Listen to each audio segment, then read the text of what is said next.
Oi, vamos lá para mais uma resolução? Se é colisão, acontecer uma colisão, com certeza a gente vai usar conservação da quantidade de movimento. Quer dizer, a gente vai usar essa equação aí mostrando que a quantidade de movimento final é igual à quantidade de movimento inicial. Mas, o que eu considero como final aí, que está do lado esquerdo da equação? Final da minha análise é o que acontece logo depois da colisão. E o que eu considero como inicial, que é o que está do lado direito da equação inicial, é aquilo, o início, né, da minha análise, é aquilo que acontece um pouquinho antes da colisão. Tá bom?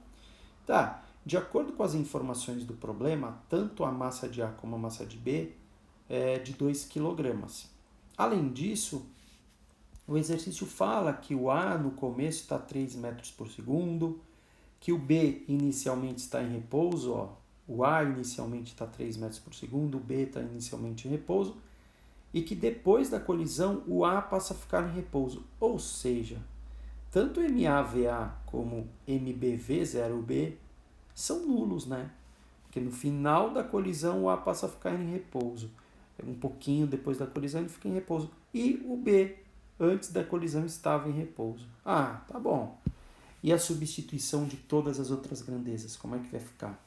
2VB, VB é o que eu quero descobrir no item A igual a 2 vezes 3, quer dizer que a velocidade final do B é 3 metros por segundo. Esses primeiros exercícios da lista são muito legais e importantíssimos para que você perceba outros conceitos envolvendo colisão. É por isso que no item B eu peço para você a energia mecânica do sistema antes da colisão. E quando eu falo energia mecânica do sistema antes da colisão, eu estou pensando no sistema formado pela esfera A, formado pela esfera B. Isso é sistema. É a esfera A e a esfera B. Eu tenho que pensar nas duas. E também, em alguns casos, uma possível mola. Nesse caso não tem mola, mas mesmo assim, olha como fica o cálculo da energia mecânica. Olha lá, ó. Nossa! Deixa eu explicar cada pedacinho disso. A energia mecânica inicial, né? Esse cara em roxo que apareceu aí, ele é a energia cinética inicial do A. Aqui, energia potencial gravitacional do A no início. Aqui, energia cinética inicial do B. Aqui, energia potencial gravitacional inicial do B. Quer dizer, por que a equação fica tão grande? Porque tem cinética e potencial gravitacional tanto para o A como para o B para a gente pensar. Isso não significa dizer que todos terão valores diferentes de zero. Não, a gente até vai pensar. Além disso, existe a possibilidade, não é nesse caso, mas de ter uma mola nesse sistema. Olha como ficou grande, né? Ficou grande, mas muita coisa vai embora. Quer ver? Ó? Por exemplo, o próprio enunciado falou assim: considere nula a altura das esferas. Ah, então quer dizer que o H0A e o H0B também é zero, né? Por isso MGH0A foi embora. Além disso, B no início está em repouso, quer dizer, o V0B é zero. O MGH0B eu acabei de falar que é zero. E aqui não tem mola armazenando energia, por isso é zero. Ivo, mas por que você escreve tudo isso se tem tantas grandezas nulas? Para que a gente se conscientize muito bem do que pode aparecer como o cálculo de energia mecânica. Se o sistema é formado pelo roxo e pelo verde, aparece o roxo, aparece o verde. E também, eu coloquei em laranja, uma possível mola. Tá bom? Mas aí o cálculo acaba sendo simples, né? É um exercício que eu deixo a resolução bem completa para mostrar tudo que pode aparecer. A energia mecânica inicial acaba sendo 9 joules. Essa é a resposta do item B de bola. E o item C? Ele também pede energia mecânica, mas agora é energia mecânica para o final. O que é o final? O que eu considero como o final da análise? É um pouquinho depois da colisão, tá bom? E aí, o MAV ao quadrado sobre 2 vezes 0 fica muito parecida a resolução, né? Por quê? Porque no final o A está parado, fica em repouso. MGHA também é zero, porque a altura é zero, lembra que ele pediu para considerar? O mVb quadrado sobre 2 não é zero, tanto é ó, que a gente calculou o VB aqui. Então é substituição.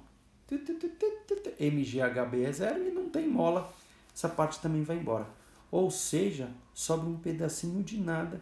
Isso mostra que vale 9 joules. A energia mecânica final do sistema. Gente, vale muito a pena fazer os exercícios dessa lista, principalmente os primeiros. Quer dizer, tem que fazer todos, né? Mas os primeiros exercícios, eles provocam a descoberta que você deve fazer, as descobertas que você vai fazer. Isso é muito legal. Depois, você vai aplicar essas descobertas. Então, primeiro você descobre, depois você aplica. Tá bom, Ivo. E vai descobrindo aos pouquinhos. Não se preocupe que vai ter um momento em alguns exercícios em que essas descobertas que você vai fazer, elas serão organizadas em textos, tá bom? Mas você vai me ajudar a organizar isso em texto, em algumas questões que apresentam pequenos textos. Vale muito a pena aprender assim, porque aí você aprende de verdade. Vamos lá para o entender. Determine a perda da energia mecânica do sistema ocorrida durante a colisão. Como assim? É o seguinte, no início da nossa análise, que é um pouquinho antes da colisão, a energia mecânica é 9 joules. No final da nossa análise, que é um pouquinho depois da colisão, a energia mecânica é 9 joules.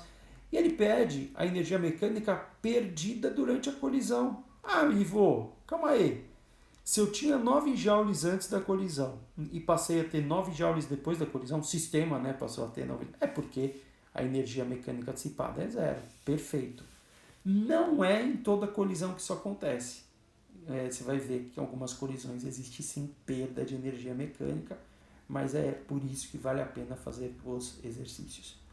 E o item E, o que ele diz? Ele diz assim, olha, existe um cara chamado coeficiente de restituição. Nossa, Ivo, mas eu nunca calculei isso, tal. Como é que eu vou fazer? Vamos lá, vamos usar a equação que ele mesmo passou. Que o coeficiente de restituição é VA menos VB dividido por V0B menos V0A. Vou usar a equação dele. Vou usar. Simplesmente eu vou aplicar, porque eu sei que eu estou em um exercício de descoberta e com o tempo até percebo o porquê desse E, coeficiente de restituição. O que ele é, né? Isso tudo você vai percebendo, é muito legal esse tipo de exercício. Mas precisa fazer todos mesmo. Qual é a velocidade final do A? O A, no final, o enunciado falou que fica parado. Então é zero. E a velocidade final do B? A gente tinha calculado, 3 metros por segundo. Vamos lá. 3 metros por segundo. E a velocidade inicial do B? No início, o B estava parado. Olha lá. E a velocidade inicial do A? O A, no início, estava 3 metros por segundo.